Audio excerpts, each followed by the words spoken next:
What are some myths about sex that just annoy you? Someone once told me if the recipient of anal sex farts, the fart gas will travel through the urethra and the pressure will make the balls explode. This is the content I come to Reddit for.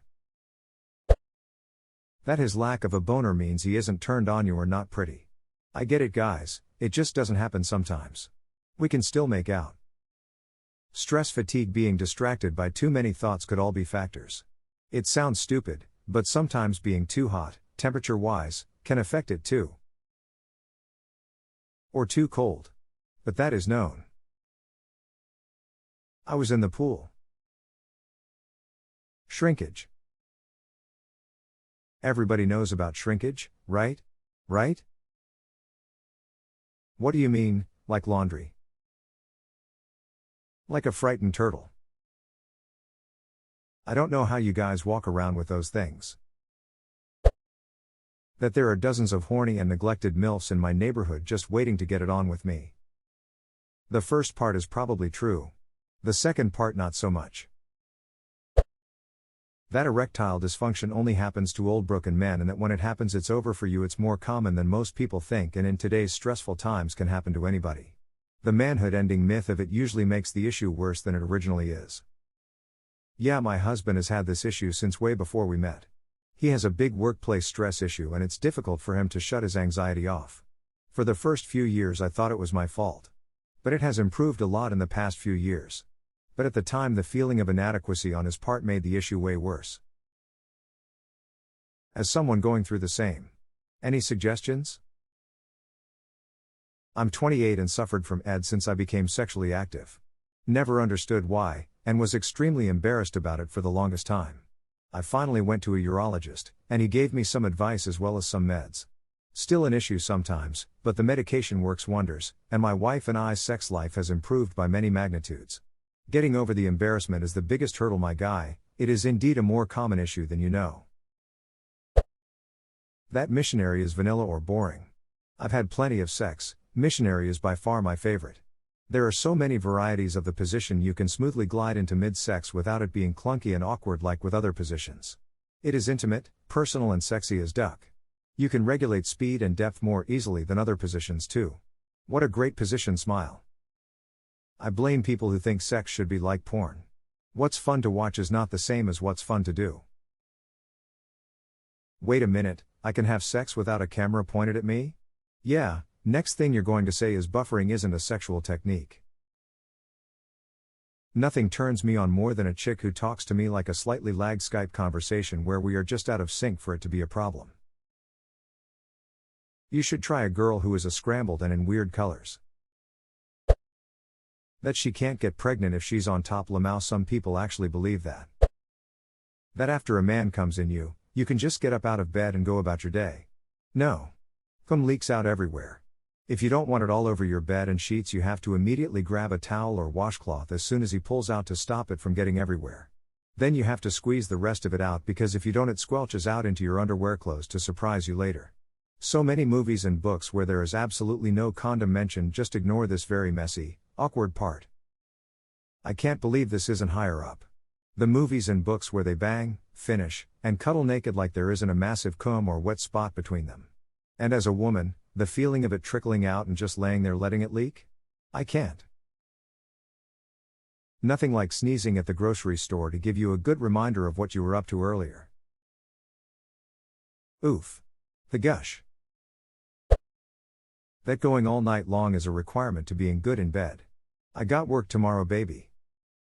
The only thing I can do all night long is sleep, and I'm not even good at that. That you put the balls in. Can do. That hymen represents the virginity or purity of a girl. That your first time is something magical instead of the ducking dumpster fire that actually is. The first time I had sex I lasted maybe 5 pumps. The girl I was seeing at the time knew I was a virgin, knew I would pop quick, and told me to go for it anyway. No regrets, but also nothing magical.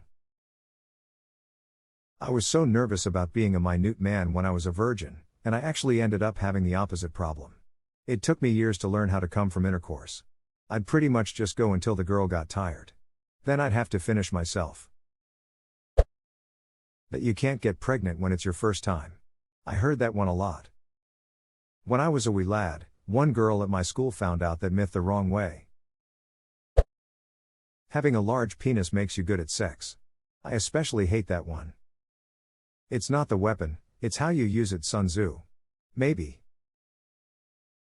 Sun Tzu said that. And I think he knows a little bit more about dicks than you do, Paul, because he invented them.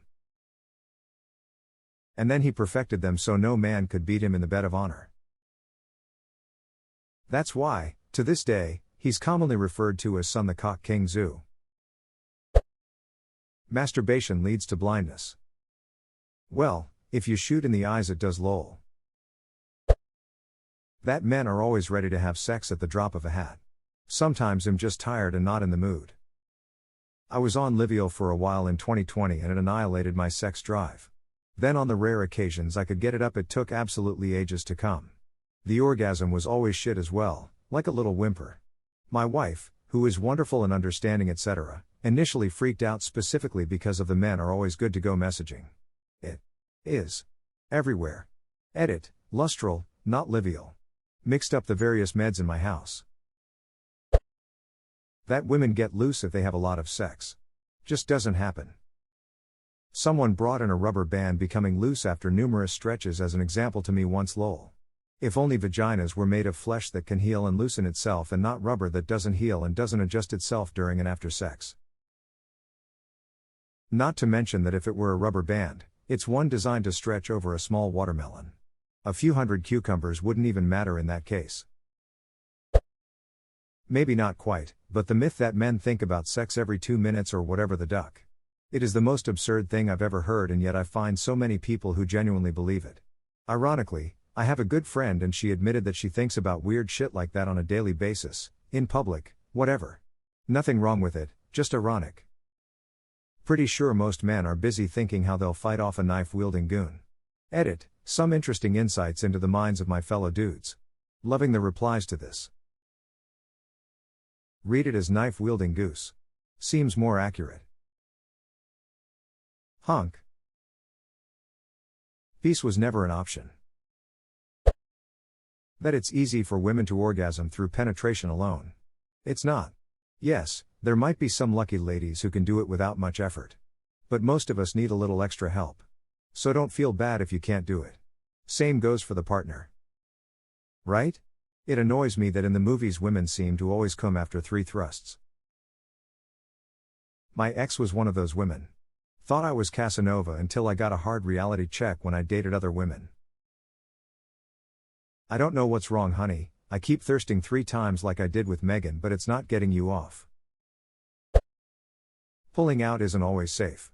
Bodily fluids exchanged before ejaculation can result in pregnancy. Edit, isn't always safe. I'm glad pulling out has worked for you guys, but my point is that it doesn't completely avoid pregnancy.